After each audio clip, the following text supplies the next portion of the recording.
একদিন এক গুরু তার এক চেলাকে সঙ্গে নিয়ে সফরে বের হলো। বেশ কয়েকদিন পথ হাঁটার পর তারা একটা আজব দেশে এসে পৌঁছালো। তারা সেখানে গিয়ে পুরো অবাক, দেখে সেখানে সব জিনিসের দাম একই। দুধ 1 টাকায় 16 সের, ঘিও 1 টাকায় 16 সের, এমনকি তেলও। গুরু তার চেলাকে বলল, এটাই হলো সেই মগের মুল্লুক, যেখানে ইনসাফ ও দয়া বলতে কিছুই নেই। সব জিনিসের একই দাম। তার মানে এখানে ছোটতে বড়তে কোনো পার্থক্য নাই। সুতরাং এখানে বাস করা খুবই বিপজ্জনক হবে। চলো এখান থেকে শিগগিরই পালাই।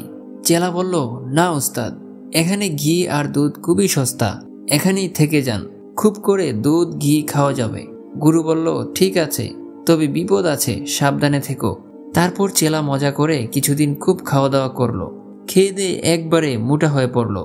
কিছুদিন পরে একদিন রাজদরবারের পাশ দিয়ে অতিক্রম করার সময় দেখতে পেল সেখানে একটি মোকদ্দমা পেশ করা হয়েছে। মোকদ্দমাটি ছিল 2 চোর চুরি করতে গিয়ে এক বাড়িতে শীত কাটে। একজন বাহিরে দাঁড়িয়ে ছিল, আর একজন শীতের ভিতর দিয়ে ঢুকলো।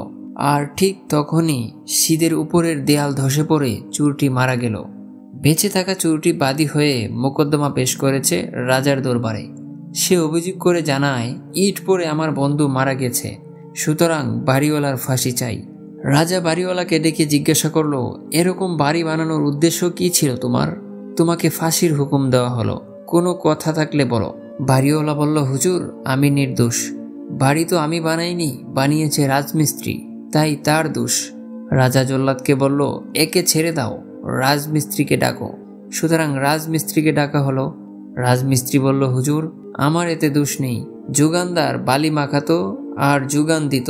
সে পাতলা গাড়া এনেছিল, যার দরুন গাঁথুনি মজবুত হয়নি। আমি নির্দোষ। তখন রাজা জল্লাদকে বলল, একে খালাস দাও, যুগানদারকে ফাঁসি দাও। অতঃপর যুগানদারকে ফাঁসির মঞ্চে ডেকে আনা হলো। যুগানদার বলল, এটা পানিওয়ালার কাজ, সে পানি বেশি ঢেলে ফেলেছিল, যার দরুন গাড়া পাতলা হয়ে গেছে। আমার কোনো দোষ নেই হুজুর। রাজা বলল, জল্লাদ, একে ছেড়ে দাও, পানিওয়ালাকে ডাকো। পানিওয়ালাকে ডেকে জিজ্ঞাসা করা হলো। সে বলল, আমারও ওতে দোষ নেই হুজুর। সে সময় একটা হাতি খেপে গিয়েছিল, হাতিটি ছুটে আমার দিকে আসছিল, আমি ভয়ে থতমত খেয়ে গিয়েছিলাম, তাই পানি বেশি পড়ে গিয়েছিল, সুতরাং হাতির দোষ। রাজা বলল, একে খালাস দাও, হাতির মাহুতকে ডাকো। মাহুত বলল, দোষ আমার নয় হুজুর, একটি মেয়ে লোকের দোষ। মেয়ে লোকটি কলসি কাকে করে হাতির পিছন পিছন আসছিল, তার হাতের চুরির আঘাত কাকের কলসে লেগে এমনভাবে আওয়াজ সৃষ্টি করছিল, যার দরুন আমার হাতি কেঁপে গিয়েছিল। রাজা বলল, এই মাহুতকে ছেড়ে দাও, মেয়ে লোকটিকে ডেকে নিয়ে আসো। রাজার নির্দেশ মতো মেয়ে লোকটিকে ফাঁসির মঞ্চে ডেকে আনা হলো। মেয়ে লোকটি বলল, হুজুর, আমার এতে দোষ নেই, দোষ স্বর্ণকারের, সেই আমাকে এমন চুরি বানিয়ে দিয়েছিল। রাজা মেয়ে লোকটিকে ছেড়ে দিতে বলল এবং স্বর্ণকারকে হাজির করতে নির্দেশ দিল। স্বর্ণকারকে ডাকা হলো। স্বর্ণকার কোনো জবাব দিতে পারল না। তার বাপদাদা বেঁচে নেই, তাদের কাছ থেকে শেখা কাজ সে করে এসেছে এতকাল। আজ তাদেরকে এই কাঠগড়ায় হাজিরও করা যাবে না, তাই জিজ্ঞাসাও করা যাবে না কেন তারা তাকে এই কাজ শিখিয়েছে। তাই সে চুপ করে রইল। সুতরাং বেচারার ফাঁসির হুকুম হয়ে গেল। তাকে ফাঁসির মঞ্চে নেওয়া হলো। আর ফাঁসি দিতে গিয়ে দেখে তার গলার চেয়ে দড়ির ফাঁস বড়। রাজাকে জানানো হলো। রাজা বলল, ঠিক আছে, স্বর্ণকারকে ছেড়ে দাও, যার গলা মোটা তাকে ফাঁসি দিয়ে দাও। রাজদরবারের যত মানুষ ছিল তাদের মধ্যে সেই চেলাটিই ছিল সবচেয়ে মোটা, তাই তাকেই ফাঁসির মঞ্চে আনা হলো। চেলা বড় বিপদে পড়ে গেল। সে গুরুকে ধরে বলল, গুরু, আমাকে বাঁচান। গুরু বলল, বেটা, আমি তোকে আগেই বলেছিলাম এই দেশে থাকা খুব বিপদ হবে, এখানে দুধ ঘি খাওয়ার মজা দেখো এখন। চেলা বলল, আমি তওবা করলাম গুরু, এবার আমাকে বাঁচিয়ে নিন। আর জীবনে কোনোদিন আপনার কথার বিরুদ্ধে যাব না, যা বলবেন তাই শুনবো। গুরু এবার জল্লাদকে বলল, ওকে ছেড়ে দাও, আমাকে ফাঁসি দাও। এই দেখে চেলা ভাবলো, আমাকে বাঁচানোর জন্য গুরু ফাঁসিতে চড়বেন, এটা কিছুতেই সম্ভব হতে পারে না।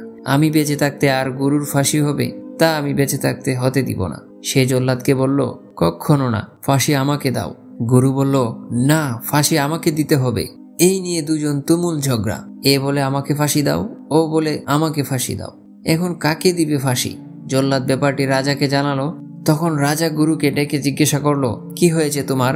তুমি কেন ফাঁসিতে যেতে চাও? গুরু বলল, হুজুর, আমি জানতে পেরেছি আজকের দিনে যদি কেউ ফাঁসি লাভ করে সে সঙ্গে সঙ্গে স্বর্গ লাভ করবে। এই জন্য আমি চাই ফাঁসিটা আমাকেই দেওয়া হোক। রাজা বলল, তাই যদি হয় তবে স্বর্গে আমি যাব সবার আগে, ফাঁসি আমাকে দাও।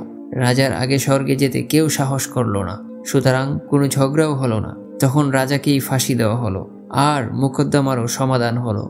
গুরু চেলাকে বলল, আর এক মুহূর্তও এ দেশে নয়, চলো এ দেশ থেকে কেটে পড়ি। যে দেশে সব জিনিসের দাম এক, সে দেশ নিরাপদ নয়। এটাকে অনেকের একটি খামখেয়ালি গল্প বলে মনে হতে পারে, কিন্তু বাস্তব সমাজের বিশৃঙ্খলা এবং অন্যায় অবিচারের একটি সুন্দর চিত্র আঁকা হয়েছে এখানে।